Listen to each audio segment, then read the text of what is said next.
All right, folks, welcome on into another edition of the High School Huddle, your one-stop shop for everything and all things Section 5 sports. I'm AJ Fellman. He's Carl Jones. We have hit February. We have got 2 more weeks left, basically in the Section 5 basketball regular season. Hockey, just about the same. Things are heating up. Things are getting good. We had a really fun game of show of round ball last Friday. Carl was having the magic touch every game he went to. It was a great finish, a thrilling finish. In some cases, maybe a little too thrilling for our own good, making it so the timing didn't work out. But we had a fun time last Friday. No, it was cool, man. Like those end of game situations. Speaking of last week, if I'm trying to remember right, Fairport was up against, man, everything is rambling together right now. But Fairport hit a game winner buzzer beater at the end where their boys team took down, scrolling up right now, folks. Fairport beat Hilton at the buzzer, excuse me. Hilton hit a nice, probably shot from 10 feet from behind the 3-point line to send it to OT. Then Fairport loses their 2 best players due to foul trouble, Lashard Lowry and Aiden White.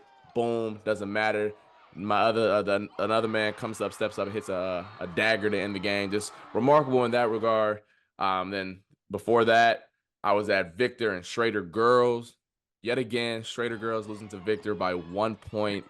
Tough. I know that's rough. Just that when you got it like that, you feel good. But at the end of the day, I'm like, man, I low key want some pizzazz with some nasty highlights or whatever. But it's cool though. Beggars can't be choosers, and it was a fun day around ball for sure. Yeah, I'll get some names for you as I was able to pull up the article. Will Stanek, the game winner for Fairport in overtime.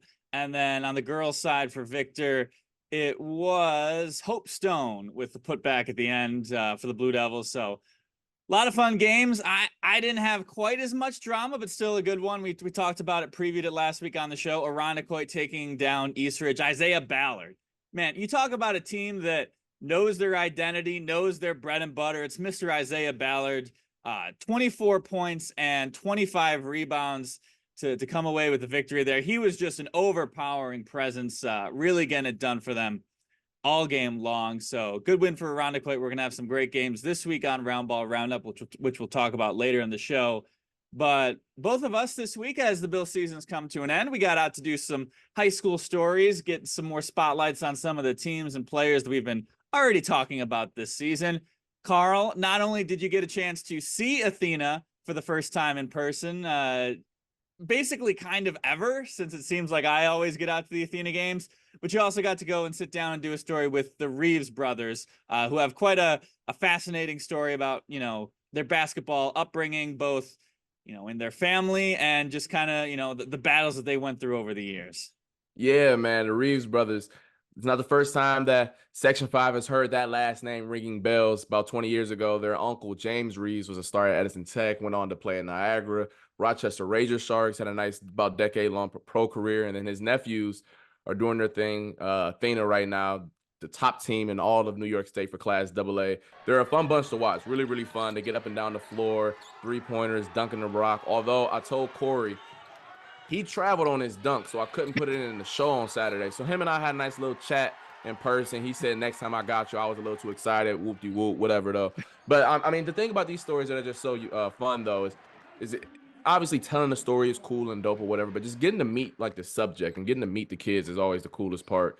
Obviously, you only can get to tell but so much through the lens of your camera, but when you get down to sit down with them, it's always fun because at first, as AJ knows, they talk to you, it's all good and fun, and then you put a light on that camera and they act all camera shots. So I had to stop the camera, like, man, hold on.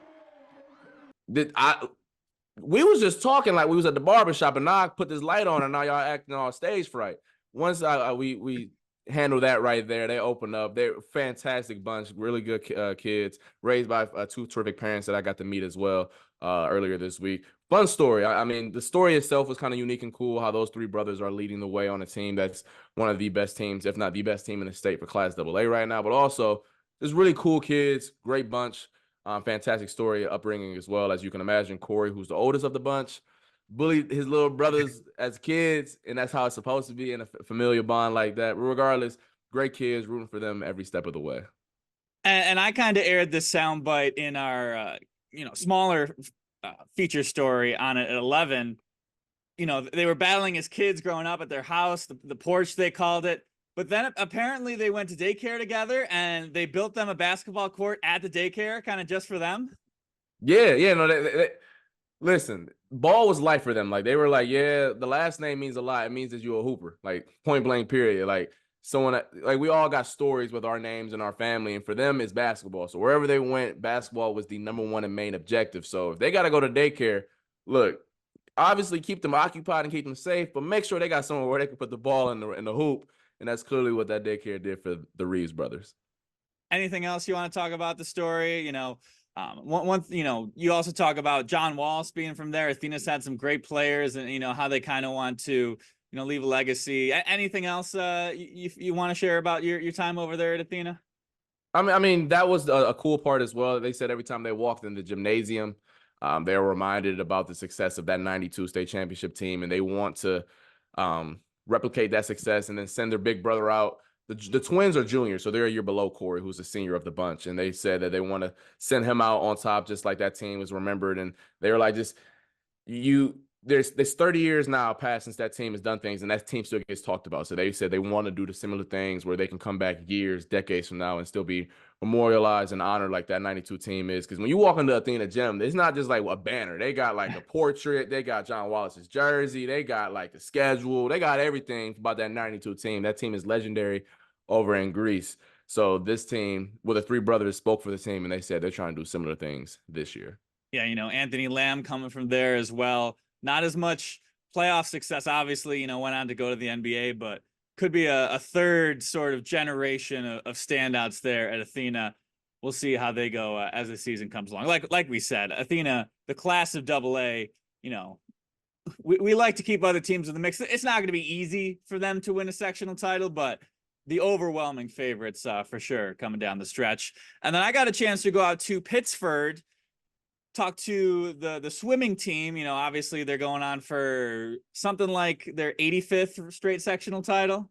I believe it's actually 22, if I'm not correct. But the reason why I went out there, not just for the team in general, but for Mr. Cam Stetzer. This story is going to be coming up on you next week, either Monday or Wednesday as sectional gears up. But Mr. Cam Stetzer has qualified for the state tournament, the state swimming championships, in every single swimming event. And that's just not every single skill. You got, the freestyle, you got the butterfly, you got the backstroke, the breath. It's not just like one of every one of those. It is literally every single distance, every single relay, every single stroke that you can qualify for. He's done it. He's the first boy in Section 5 history that we know of, and we think it's the only one to do that. First person ever to do that in Pittsford boys swimming history. There's been a couple on the girls' side to do it. And just so you understand the magnitude of this, there are 11 events in swimming that he's qualified for. Amongst Section 5 swimmers, this is just amongst Section 5. Here are his ranks and his team's ranks for the various 11 swimming events in Section 5, all of the Rochester area. First, second, third. Like what are we doing here? It's just ridiculous how much this guy's putting up his numbers, putting up his stats. He can only swim in 2 individual events and 2 relays, so he's going to see what he can do when it gets down to the state tournament time. But Cam Stetzer, just a powerhouse of story. Looking forward to bringing that to you next week. Nah, they need to figure out a way to make my man an exception. And as long as his body can allow it, put him in as many events as possible. That's crazy for me because first off, I've never been into swimming as a kid. So the more that I've been here in Rochester, I'm like, yo, okay, like all these events, these different strokes and things of that nature. So I'm trying to equate it to track, which I know very well. I'm like, wait a second, you mean to tell me my man could be qualifying the 100 as well as he could in the mile? Like what? Like he can do the 100 and the high jump. Like, I mean, that's got a little, but you get the point though. Like that is absurd. I know when we became familiar with his story a couple of weeks ago, I was like, yeah, that don't even sound right. Like, man, you got to like double check, verify, whatever, hit up Pittsburgh, whoop-de-whoop. And the fact that he's doing this, listen, once again, y'all at home, I have no idea about like how college and Olympics work. But boy, I know this won't be the last time we be hearing about him. I promise y'all that. Like this is absurd of the stuff that he's doing here. I mean, he need to teach me. Go be my personal swim coach or something like that, because my man can do it all. Yeah, he's going on to swim at Binghamton University eventually. And one of the things that really stood out to me is that he's only been kind of swimming full time since ninth grade. So he's still getting better. His coach said he's still in like the developmental phase. He kind of said he's starting to grow out of that a little bit, but the sky is the limit. We'll have that story for you next week as we get into sectional time for swimming. Time to move on to our segments. We got our teams of the week coming up. Once again, these are our teams that have really stood out on paper, in person. Our spotlight teams we're shining a light on. Carl, who is your team of the week? Yeah, we're gonna go with the Avon boys hoop squad, man. I mean, they put together an impressive week this past I would say about 8-9 days. I'm cheating a little bit here. Taking down York, who was one of the better teams in Class C2, beat them by 5. Beat down Leroy. Obviously, y'all know the Mary Holly Jr. show. He's fantastic every time he steps on the floor. They were able to take them down by 15. Then earlier last week, they beat Rochester Prep, took them down by 4. Rochester Prep is a Class A team, so it's always impressive when you can go up 2 classifications to take down a foe. Their resume is absurd. I mean, they've taken down at least 5 separate state-ranked teams, depending on whichever classification that they're in. That is just, I mean, they've taken down Hornell earlier on this year. They've swept York and Leroy. So, like, those are, if we're talking about resumes in terms of March Madness and where we're seeding teams, listen, I don't care how many losses Avon gets by the end of the year. They are the #1 seed, and honestly might be the overall #1 seed for March Madness. This is the type of resume that they're putting together this year. They're ranked 3rd in the state for Class B, so clearly they've been rewarded for their success thus far. And this team was the one actually where the guy in the gym, one of the assistant coaches, he came up to me. He was like, "Hey man, we tough. All right, don't sleep on us now. We in Class B now. Don't forget." I'm like, "Yeah, whatever. We'll see how the season transpires." And clearly, my man was right. And it's always funny about Avon. I always say this every single time I mention it, but they got a bunch of soccer kids, and they're successful in soccer, and it translates clearly to the court. Don't know if I've ever heard that really transition, but clearly Avon got something over there in terms of their soccer to basketball pipeline. All right. Michael Rowling, Josh Harder, Trevor Shroud, Ryan Hillman, all doing fantastic things on the court. They also have a win over Wheatland Chi-Li, who was another state-ranked team, I believe, in Class C. So Avon, fantastic things, not just this past week, but the entire season as a whole. Yeah, 16-1 for the newly renamed Riverhawks. And I got the chance to see them in action. I believe it was against that Rochester Prep, or excuse me, it was against Rochester Academy Charter School, another quality team. And the thing that's kind of impresses me the most about Avon is that all of those guys you mentioned, like they're kind of similar in their games. They can all shoot, they can all go off the dribble, they can all cut, they do some good passing. You know, it's just really good basketball when you see Avon play. They work together really well as a team. You can see, you know, they're well coached. Shout out to the guy at the gym. Apparently he's doing a pretty good job down there. And you know, the fact that Avon is moving up from Class C1 to B2 could actually be in their favor, because we're going to talk about with my team of the week. Lyons is really tough down there in C1. Canisteo Greenwood is certainly going to give them a fight. They're 15-1 with a lesser schedule, so who knows, you know, how they fare when they get to playoff time. Leroy, like you mentioned, 12-3 on the season as well, but you know, Avon might have their number this year. The Riverhawks are going to be really tough to take down this year, as they are always. You know, they're a perennial power, so you know they got the experience. They're going to be a tough team come sectional time for sure. Yeah, definitely. I think it was Josh Harder who set either the Section 5 or Avon 3-point record last year. They can play different styles depending on how they need to get it done. And I recommend for all those who get the chance to watch Avon, make sure y'all do it, because they're a fun bunch for sure. Yeah, and that win over York just a few days prior, the Golden Knights took down Randolph, the undefeated defending state champs, by 30 points. So that was an impressive win for Avon to take down York as well. My spotlight, or my team of the week, Lyons boys basketball. Gave it away a little bit earlier, but that's just the way the cookie crumbles. They are 14-2 on the season. Last year, Far West Regionals appearance, you know, the JC Walker show, getting it done, all levels of the game. Really one of the best players in Section 5 last year. whether it be small schools, whether it be large schools. He was just a walking bucket. This year, their team has evolved a little bit, obviously, with J.C. Walker leaving. Kind of the focal point of their offense now. J.J. Johnson, Jameer Johnson, big man, sophomore. He's a physical presence down low, as you would imagine. He can also, run the court. I saw him last night against East Rochester, a battle of the two top teams in C1. Lyons kind of pulled away from East Rochester. It wasn't really particularly close. They ended up winning that game, as I bring that up. I believe it was by just about 30 points. They were menacing on defense. Yeah, 77-48, the victory there. So 29 points there. Just really were throwing things at East Rochester they couldn't handle. That press was really deadly there. Johnson, their big man, they have some great players on the outside as well. Devin Williams, he had 22 points and 7 steals. Desmond Bell, 11 points. Steven Lebrecht, 10 points. Mike Briggs, a really talented guard who's been getting it done for them for a while. And they have a handful of quality wins on the season so far. They beat Geneva about a couple weeks ago, 55-49, a really good Class A foe. They beat Avon, the aforementioned Riverhawks, 51-45. So this is another team that is starting to kind of separate themselves from, certainly East Rochester. That was a statement win. The other teams in Class C, Lyons ranked 6th in the New York State rankings so far this season. They are going to be, once again, the Lions dynasty just continues. They're going to be a really tough out come playoff time again. I am so happy that you finally got to see them, or one of us did, because earlier this year, I was like, man, who is that kid that I saw last year when he was a freshman? And I saw him, I was like, dude, come talk to me in 2 years. You going to be on the football field and you're going to have all the offers in the country. Big J.J. Johnson, that's exactly who it was. That kid is huge. And I just watched the highlight of him running the court.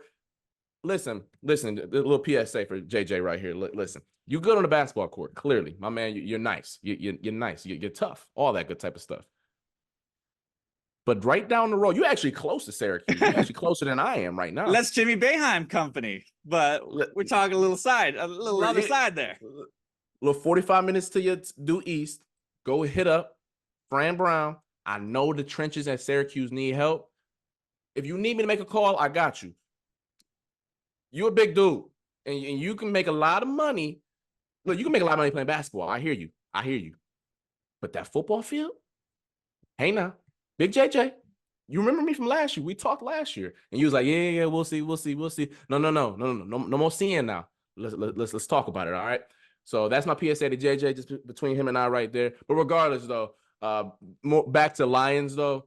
Fun team. I know last year, J.C. Walker, was the show. But you can still see other guys who could still potentially get it done whenever he would graduate, actually, as he did. And my boy, Big JJ, is one of the guys who have stepped up in his departure.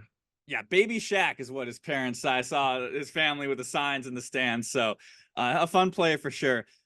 Lions, 2 losses on the season. Geneva, really early in the season. Like I said, they redeemed that one. They lost to Finney a couple weeks ago. Seems like a little bit of an aberration there. But Lions, a C1 power.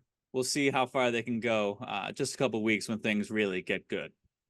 Moving on to our Eyes on You team, our teams that deserve a little more attention, a little more love, starting to shoot up the ranks, get our attention, a team that you should at least know about. We're educating the people. Carl, your Eyes on You team. Let's educate the folks about the Newark Reds girls hoop squad. We've talked about Newark here and there, the boys squad.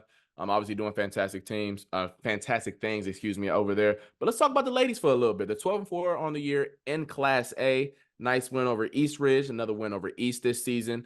They split with Waterloo. Obviously, we all know Waterloo may not be the same team they were when they were at the state tournament 2 years in a row. But regardless, splitting with them is still nothing to sneeze at whatsoever. They do have a tough loss to Palmac. Palmac is also another good team in Class A. And then they did lose to Sutherland the season opener, but it was only by 12. So hopefully, as the year has gone on, Newark has gotten to a bit of a groove here. The reason why I'm familiar with this squad is because Takayla Vaughn, I had her on Section 5 Best I believe last week or maybe the week prior, something like that. She's a double machine, getting it done every single week for the Reds. Natalie Buck dropped 24 last night in a win over Mid Lakes. Also, Naomi Jones is another baller for the Reds as well. That's a squad. You know what? We talked about how dominant Class AA is for the ladies, and rightfully so. They every single Friday, every single week, it's box office in that classification. But Class A got some people in there and throwing some nice jabs. Maybe not the haymakers, but they're making it exciting. And I think the Reds are one of the teams who definitely need to be mentioned in that conversation for sure. Yeah, Newark ranks 23rd right now in the Class A rankings. You mentioned Palmac shooting all the way up to number 6 in the state. They played on January 17th in Palmac's gym. Newark lost by just 1 point. They're going to get a rematch. The last game of the regular season, Valentine's Day, February 14th. For those that need reminders at home, Valentine's Day is coming up. Another PSA out there for all the fellas out there. They're going to play Palmac at Newark, so it's going to be in Newark's gym. A great playoff primer, a tune-up. Newark's going to want to redeem themselves from that 1 point loss. And if they can take down the Red Raiders there, that's really going to be a statement, a good confidence boost coming into the Class A bracket there. I wish it was the other way around, where like the first loss was in Newark, but then the second was in Palmac. But nonetheless, though, getting them back in your home gym right before the postseason, nice little tune-up or feel good, as you just mentioned. My eyes on you team, another team in Class A, really that is probably a year away or so, but boy, they have emerged onto the scene with authority this year. The East Ridge Lancers. For those not familiar, the East Ridge Lancers girls basketball program, past couple years, a little bit of tough times. Last season, 9-12 record. The year before that, 7-13 on the season. They lost 71-26 in their playoff game. This is a team, they did some decent things, but, not a team that really needs to pay attention to too much on the girls basketball scene. This year, you got to pay attention to them. 11-5 on the season this season, already surpassing last year's win totals. They've got wins over Spencerport. They've got wins over Rush Henrietta. They've got wins over Waterloo and Mercy, some quality teams, some teams that, you got to beat to get into that middle upper tier of Section 5 basketball. And the really exciting thing about this East Ridge team is that the sky is the limit.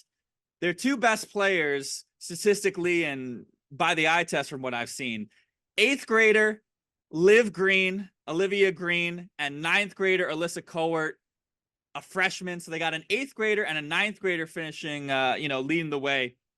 Miss Liv Green, looking at the box scores, basically just about 20 a night. Alyssa Cowart, more of a forward presence, getting it done, 15-20 a night, some rebounds in there. They're on Twitter. They're active on Twitter, so I see their highlight reels. Liv Green, for just an 8th grader, great finishing skills, really smooth. She can shoot. You can tell once she starts growing up, to face some of these bigger players she's going to go up against. She's going to just be a really dominant presence. Alyssa Cowart, some great footwork down low. They've also got an 11th grader, Ada Krupa, on the team. So she's still got one more year left as an 11th grader. They only got 2 seniors on the team. So this is a squad that is going to be a problem for years to come if they can keep this core together, keep this nucleus together. I think they're going to be building something really good over there at East Ridge. It still boggles my mind as someone who's from Ohio, and you talking about 9th graders and 8th graders doing things at the varsity level in high school sports. I've been here 2.5 years now, and I still can't really comprehend, like, yo, like what? Like 8th grader, man, you in middle school, my boy. Like, you're not even competing against a senior. So the fact that they're able to do that and are 2 of the better players on the team, hey now.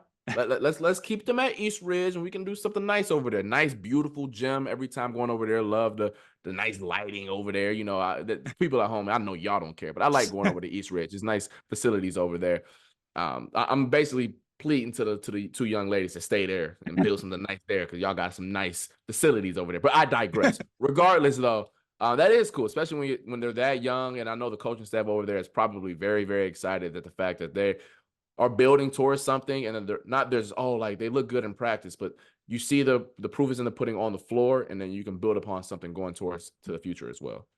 Yeah, and with Liv Green as just an 8th grader, sometimes you see these younger players, they kind of seem out of place. They're getting numbers just based on, volume and maybe beating up on worser teams. Not the case here. We're going to probably get a chance to see them play next Friday on Round Ball. They play an early game against Edison Tech. We love those early girls games. We get to see them tip. So I'm looking forward to getting a chance to see the Lancers play in person. Moving on to this week's slate, Round Ball Roundup. A lot of great games, a lot of good matchups coming up. Carl, what game do you have your eye on for this Friday? The Penfield boys hosting Victor. It's a rematch of a game, I believe, early December where Victor won by 12. Victor, 2 L's in a row. Lost to Brighton and I believe lost to Liverpool, an out of section team.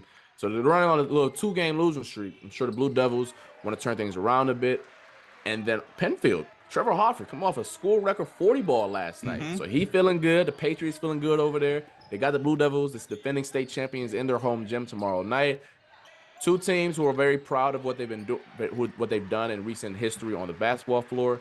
Victor, hold on. We trying to correct things a little bit. Penfield, like, we got Trevor. We going as far as he taking us, all right? And that's always exciting. Penfield 12-3 record. Victor 9-5, although their schedule kind of they have a very, very tough schedule, especially with some of those out-of-town teams. Regardless, can't wait to see how that one turns out tomorrow night. Yeah, Penfield's played some really thrilling games. We saw them, take down Hilton earlier this year in overtime. And Victor, they're going to be kind of out for blood. That Brighton game was kind of an ugly finish for them. Brighton scored with, I think, like 4 or 5 seconds left to tie it up. Then Victor inbounds underneath their own basket. They turn it over there, and Brighton gets the bucket right there. So you turn a win to a loss just like that. So they got 1 day of practice in between there. That's going to be a lot of, that was a focused practice for the Blue Devils. So that they're going to be ready to, prove that what happened last night was an aberration when they take on Penfield. I do not envy that practice today. I do not. So for those kids, I hope y'all ball out tomorrow night. That's all I'm going to say. My game of the week, I've got my eyes on taking a look at East at McQuaid boys basketball. These 2 teams played earlier this season, an overtime game, a game that I was there for the second quarter of it. East was pulling away. I came back when I looked at the score. I was kind of surprised it got that close. I didn't even realize the game was an overtime game until I did my recap writing our article afterwards, because the scoreboard, it stayed at 4. It didn't show it was a 5. And I just, didn't really even begin to think that this game was going to overtime. The real reason why I want to focus on this game, the McQuaid Knights, their season has not gone exactly the way that they've planned so far. They're in Class AAA right now at the bottom of the standings, of the 7-team standings, at 5-10. But let me tell you some of their games so far this season. And this is basically every game against a quality Section 5 opponent, starting most recently and going backwards. They've got a 9-point loss to Fairport. They beat Rush Henrietta. Then we've got the 1-point loss to Franklin, the overtime loss to East, a 12-point loss to Edison, a 5-point loss to Schrader, a 7-point loss to Aquinas, an 8-point loss to Franklin, a 5-point loss to Monroe, and then they started the year with a win over Edison. They're losing so many close games. This is a team that could easily turn this 5-10 record into a 10-5 record. I think they were doing just about the same thing last year too, just losing close games. If they can turn this thing around, they could be a presence in the Class AAA playoffs. But you got to win some of these games eventually. And this is a great chance for them to prove, going into sectionals, that they can get it done when it matters most. Yeah, man, those are the rough ones, because without even knowing how those games transpired, as you and I know, a lot of that stuff is free throws. So it might say 7-point loss, but it was really 2. Like, it was really a 2-point game or a 3-point game that just turned into 7 by the free throw game at the end of the contest. So yeah, that's rough. I hope that either A, they're working on their free throws down the stretch, or B, they've been able to figure out some in-the-game situations to put players in the best situations to feel comfortable. But yeah, that's rough. But let's be all frank here. McQuaid, I don't care what their records say. You best believe you step on the floor with them, you better be prepared, because they're not going to go down lightly at all. Yeah, you got Jack Leisure leading the way as head coach. He's going to figure out something where they're going to be a presence come playoff time here in Class AAA. Well, that'll do it for us this week on the High School Huddle. Coming up next week, one of our special shows for you. We're going to be bringing in Karen and Gerard Iglesias from Primetime 585, our new partners in crime here. It is Matt Traybold week, so we always have them on this time of the year. We're going to talk some basketball. We're going to talk perhaps, the expansion of Primetime, and of course, mental health awareness as we celebrate Matt Traybold week and his legacy and all that he did for Section 5 sports. Should be a great show for you coming up next week. Until then, you can find us on Spotify, Apple Podcasts, RochesterFirst.com, and YouTube. Thank you for watching. Thank you for listening. For Mr. Carl Jones, I am AJ Fellman. Have a great rest of your day. We will see you next time.